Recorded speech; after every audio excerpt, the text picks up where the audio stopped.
السلام علیکم۔ پاکستان زندہ باد، the next world super power میں خوش آمدید۔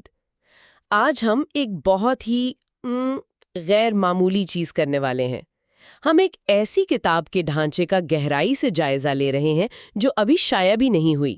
جی ہاں، کتاب کا عنوان ہے resilient defence, Pakistan and the next war doctrine, اور اسے جناب ظہیر احمد میر نے تحریر کیا ہے۔ صحیح۔ ہمارے پاس اس کی مکمل فہرست یعنی ٹیبل آف کانٹینٹس اور ہر باب کا بلو پرنٹ موجود ہے۔ تو آج ہمارا کام ایک جاسوس کی طرح ہے یا ایک آرکیٹیکٹ کی طرح؟ ہاں بالکل، ہم صرف نقشے کو دیکھ کر یہ سمجھنے کی کوشش کریں گے کہ یہ عمارت کیسی بنے گی اور اس کے ڈیزائن کے پیچھے کیا سوچ کار فرما ہے۔ اور دیکھیں، یہ کوئی عام عمارت نہیں ہے۔ اس کے خاکے سے یہ واضح ہے کہ یہ صرف ایک نظریاتی بحث نہیں، بلکہ یہ پاکستان کے لیے مصنوعی ذہانت کے دور میں ایک بہت ہی جامع اور عملی فریم ورک پیش کرنے کی کوشش ہے۔ عملی کس لحاظ سے؟ خاص طور پر 2026 سے 2036 کے 10 سالہ عرصے کے لیے یہ صرف خیالات کا مجموعہ نہیں لگتا، بلکہ یہ ایک مکمل روڈ میپ ہے، ایک ایکشن پلان۔ اچھا، تو آئیے اس نقشے کو پڑھنا شروع کرتے ہیں۔ ہماری گفتگو کا راستہ بھی کتاب کی ساخت کی طرح ہوگا۔ سب سے پہلے یہ کتاب کس بنیادی مسئلے کی نشاندہی کر رہی ہے، یعنی جنگ کا چہرہ کیسے بدل رہا ہے۔ صحیح۔ پھر ہم دیکھیں گے کہ اس تبدیلی کے پیچھے کون سی ٹیکنالوجیز ہیں۔ اس کے بعد ہم اس حل پر آئیں گے جو کتاب تجویز کرتی ہے، اور آخر میں دیکھیں گے کہ اس حل کو حقیقت بنانے کے لیے کیا عملی منصوبہ دیا گیا ہے۔ بالکل۔ تو سب سے بڑا اور بنیادی نقطہ کیا ہے؟ کتاب کا آغاز کہاں سے ہوتا ہے؟ کتاب کا پہلا حصہ AI ایرا وارفیئر یعنی مصنوعی ذہانت کے دور کی جنگ کے بارے میں ہے، اور اس کا پہلا ہی باب ایک بہت بڑا دعویٰ کرتا ہے جس کا عنوان ہے پلیٹ فارم سے سسٹمز تک، صنعتی دور کی جنگ کا خاتمہ۔ پلیٹ فارم سے سسٹمز تک، اس کا کیا مطلب ہے؟ کیا یہ کہنے کا ایک پیچیدہ طریقہ ہے کہ اب ٹینک اور جہاز اہم نہیں رہے؟ آپ نے بالکل صحیح پکڑا ہے۔ کتاب کا بڑا دعویٰ یہ ہے کہ اب جنگ بہترین ٹینک یا بہترین جہاز سے نہیں جیتی جائے گی۔ نہیں، اب جیتے گی وہ فوج جس کا پورا سسٹم ایک ہو۔ بالکل، جس کا ڈیٹا، جس کے سینسرز اور جس کا فیصلہ سازی کا پورا نظام ایک جسم کی طرح کام کرے۔ مقابلہ اب ہارڈ ویئر کا نہیں، بلکہ اس آپریٹنگ سسٹم کا ہے جو اس ہارڈ ویئر کو چلاتا ہے۔ یہ تو سوچ کی ایک بنیادی تبدیلی ہے، لیکن اس کا عملی اثر کیا ہوگا، خاص طور پر ہمارے خطے میں؟ کیا اس سے جنگ مزید مہنگی ہو جائے گی؟ یہاں ایک بہت دلچسپ بات ہے۔ کتاب اس نقطے کو باب 4 دی ایٹریشن ریولوشن یعنی فرسودگی کے انقلاب سے جوڑتی ہے۔ اچھا۔ کتاب کی دلیل یہ ہے کہ ڈرونز جیسی سستی اور بڑی تعداد میں دستیاب ٹیکنالوجی جنگی اخراجات کی مساوات کو الٹ رہی ہے۔ پہلے یہ ہوتا تھا کہ جس کے پاس مہنگے ترین ہتھیار ہیں وہ فائدے میں ہے۔ صحیح۔ اب شاید وہ فائدے میں ہوگا جو سستے ہتھیاروں سے کیے گئے بڑے حملے کو برداشت کر سکے۔ اس سے ڈیٹرنس یعنی دشمن کو حملے سے روکنے کا روایتی تصور بدل جاتا ہے۔ تو اب زور صرف حملے پر نہیں بلکہ دفاع پر ہے؟ جی، اب زور صرف حملے کی صلاحیت پر نہیں بلکہ دشمن کے حملے کو جذب کرنے، اس کے سامنے ڈٹے رہنے اور پھر بھی لڑنے کی صلاحیت پر ہے، یعنی دفاع کو لچکدار اور پائیدار بنانا ہے۔ کتاب میں جنگ کے 9 ساختی خلل انداز یعنی 9 اسٹرکچرل ڈسرپشنز کا بھی ذکر ہے۔ یہ کیا ہے؟ کیا آپ اس کی کوئی مثال دے سکتے ہیں تاکہ یہ تصور واضح ہو جائے؟ یقیناً، کتاب صرف یہ نہیں کہتی کہ دنیا بدل رہی ہے، بلکہ وہ 9 مخصوص عوامل کی نشاندہی کرتی ہے۔ ان میں سے ایک خلل انداز کمرشل سیٹلائٹ امیجری ہے، یعنی جو سیٹلائٹ تصاویر ہم گوگل میپس پر دیکھتے ہیں۔ اس سے بھی کہیں زیادہ تفصیلی۔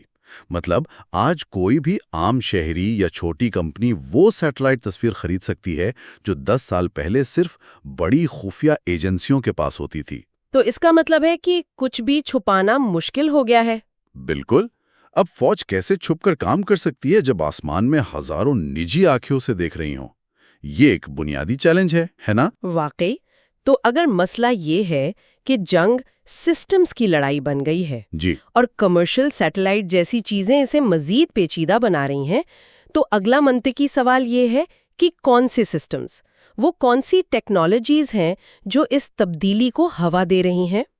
جی، دوسرا حصہ صلاحیت کا منظر نامہ ہے اور یہ مکمل طور پر ٹیکنالوجی پر مرکوز ہے۔ اس میں خلائی ٹیکنالوجی، الیکٹرانک وارفیئر، سائبر حملے، ڈرونز، یہ سب کچھ شامل ہے۔ یہ تو ایک لمبی فہرست ہے، لیکن یہ صرف ٹیکنالوجیز کی فہرست نہیں ہے۔ اس کی بنیاد باب 5 میں بنیادی آگاہی یعنی فاؤنڈیشنل اویئرنیس پر رکھی گئی ہے۔ اس باب کا نعرہ بہت سادہ مگر گہرا ہے۔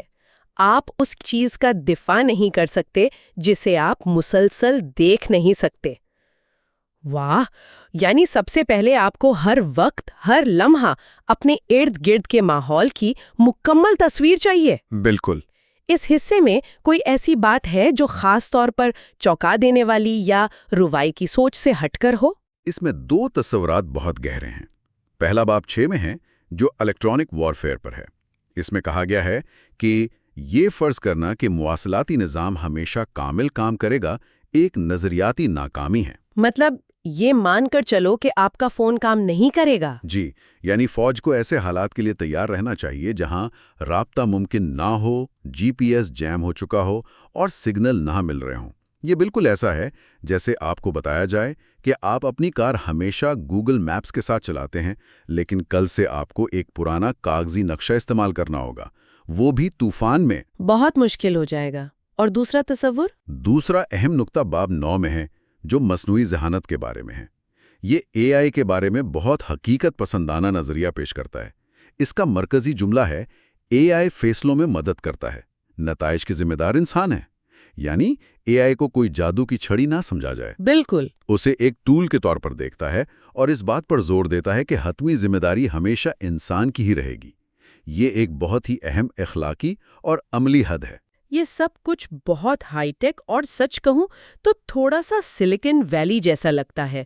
کتاب ان تمام جدید نظریات کو پاکستان کے زمینی حقائق، ہماری معاشی اور تکنیکی رکاوٹوں کے ساتھ کیسے جوڑتی ہے؟ یہ اس کتاب کے ڈھانچے کا سب سے مضبوط حصہ ہو سکتا ہے۔ تیسرا حصہ خاص طور پر پاکستانی تناظر پر ہے۔ باب 12 کا عنوان ہے جنوبی ایشیا کا ٹیکنالوجی اور کشیدگی کا جال۔ لیکن سب سے اہم کیا ہے؟ میرے خیال میں باب 14 کا عنوان سب سے اہم ہے، مجبوریوں کو ڈیزائن کے پیرامیٹرز کے طور پر دیکھنا۔ مجبوریوں کو ڈیزائن کے پیرامیٹرز کے طور پر دیکھنا، یہ تو ایک انقلابی سوچ ہے نا؟ عام طور پر ہم اپنی مجبوریوں جیسے بجٹ کی کمی یا تکنیکی پسماندگی کو ایک کمزوری یا بہانہ سمجھتے ہیں۔ یہ کتاب کہتی ہے کہ انہیں اپنی حکمت عملی کی بنیاد بناؤ۔ یعنی اگر آپ کے پاس مہنگے ہتھیار خریدنے کے پیسے نہیں ہیں تو ایسے حکمت عملی بناؤ جو سستے ہتھیاروں سے جیتے جا سکے۔ اپنی کمزوری کو اپنی طاقت میں تبدیل کرو۔ بہت دلچسپ۔ ٹھیک ہے، تو اب تک ہم نے مسئلہ سمجھ لیا، جنگ اب سسٹمز کی ہے، ہارڈ ویئر کی نہیں۔ ہم نے ٹیکنالوجی اور پاکستانی تناظر کو بھی دیکھ لیا۔ اس سے بڑا سوال پیدا ہوتا ہے کہ حل کیا ہے؟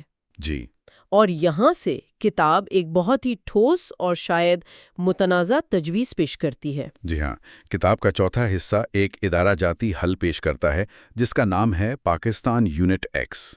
باب 15 میں یہ سوال اٹھایا گیا ہے کہ روایتی دفاعی نظام جدت ترازی میں ناکام کیوں رہتے ہیں؟ اور اس کا جواب؟ اس کے جواب میں کتاب ایک نئے، چھوٹے اور تیز رفتار ادارے کی تجویز دیتی ہے جس کا نام ہے Pakistan defence innovation and fielding cell, یعنی PDIFC۔ ایک چھوٹا سا سیل یونٹ ایکس، یہ سننے میں تو اچھا لگتا ہے، لیکن کیا یہ حقیقت پسندانہ ہے؟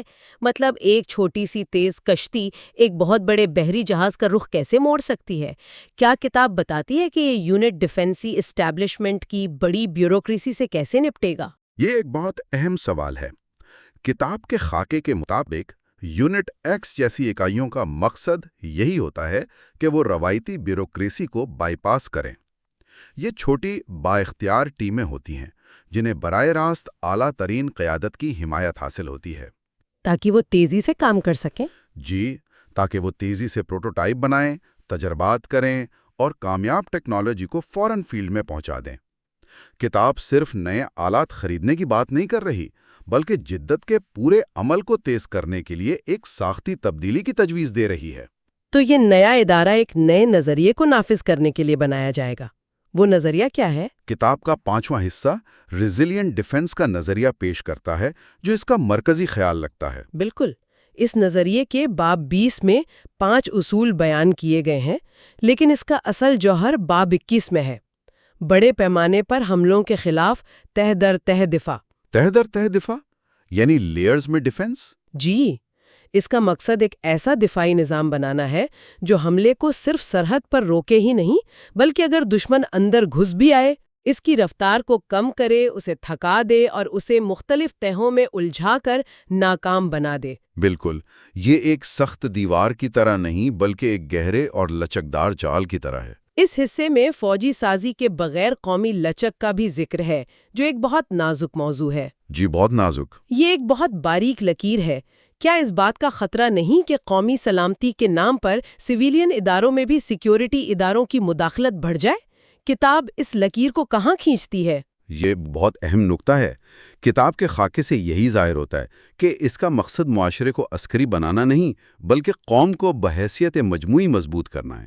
یعنی قومی سلامتی صرف فوج کا کام نہیں، بلکہ اس میں معیشت کی مضبوطی، اہم انفراسٹرکچر کی حفاظت، یہ سب بھی شامل ہیں۔ جی، اور سماجی ہم آہنگی بھی۔ اس کا مقصد یہ ہے کہ اگر جنگ ہو تو پورا ملک اس کے جھٹکے کو برداشت کر سکے، نہ کہ صرف فوج لڑتی رہے۔ کتاب اس بحث کو چھیڑتی ہے کہ سویلین اور فوجی کرداروں کے درمیان وہ صحت مند توازن کیا ہونا چاہیے۔ لیکن خیالات تو بہت اچھے ہوتے ہیں، اصل امتحان تو عمل درآمد کا ہوتا ہے۔ کیا کتاب اس بارے میں کوئی ٹھوس منصوبہ دیتی ہے؟ یہی بات اس کتاب کو ایک عملی دستاویز بناتی ہے۔ چھٹا حصہ صرف نظریات پر نہیں بلکہ 2026 سے 2036 کا روڈ میپ ہے۔ 10 سالہ روڈ میپ؟ جی، اور یہ بہت تفصیلی ہے۔ اس میں 90، 180 اور 365 دن کا عبوری منصوبہ شامل ہے۔ یہ بتاتا ہے کہ پہلے 3 مہینوں، 6 مہینوں اور 1 سال میں کیا ٹھوس اقدامات کرنے ہیں۔ اچھا، جیسے کہ کون سے قوانین بدلنے ہیں، کون سے ادارے بنانے ہیں، کون سے پروجیکٹ شروع کرنے ہیں، اور پھر یہ 2036 تک اسٹریٹجک خود مختاری کا حتمی ہدف مقرر کرتا ہے۔ یہ ایک مکمل پروجیکٹ پلان ہے۔ اور کتاب کا اختتام کہاں ہوتا ہے؟ کیا یہ ہمیں جدید ترین ہتھیاروں اور مستقبل کی جنگوں کے تصورات کے ساتھ چھوڑ دیتی ہے؟ نہیں، اور یہ بہت اہم ہے۔ کتاب کا اختتام 7ویں حصے پر ہوتا ہے، جس کا عنوان ہے اخلاقیات، قانون اور اسٹریٹجک استحکام۔ یعنی صرف ہتھیار بنانے کی بات نہیں، ان کو کنٹرول کرنے کی بھی بات ہے۔ بالکل، اکثر ٹیکنالوجی اور جنگ پر مبنی کتابیں صرف صلاحیتوں پر بات کرتی ہیں، لیکن یہاں مصنف نے آخری حصہ ان کی حدود پر رکھا ہے۔ باب 28 میں AI اور خود مختار نظاموں کی اخلاقی حدود اور باب 29 میں جنوبی ایشیا میں دانشتہ اسٹریٹجک استحکام پر بات کی گئی ہے۔ یہ بہت اہم ہے کہ کتاب کا اختتام نئے ہتھیاروں کے جشن پر نہیں بلکہ ان اصولوں پر ہوتا ہے جو ان کو کنٹرول کریں۔ جی، یہ ذمہ دارانہ جدت کی خواہش کو ظاہر کرتا ہے، یعنی ایسی جدت جو طاقت کے ساتھ ساتھ خطے میں استحکام کو بھی یقینی بنائے۔ تو اگر ہم اس پورے ڈھانچے کا خلاصہ کریں، یہ کتاب جنگ کی بدلتی ہوئی نوعیت یعنی سسٹمز بمقابلہ پلیٹ فارمز سے شروع ہوتی ہے۔ صحیح۔ پھر یہ ان ٹیکنالوجیز کی نشاندہی کرتی ہے جو اس تبدیلی کا باعث ہیں، انہیں پاکستانی تناظر اور مجبوریوں میں پرکھتی ہے۔ جی۔ پھر ایک انقلابی ادارہ جاتی حل یعنی یونٹ ایکس تجویز کرتی ہے۔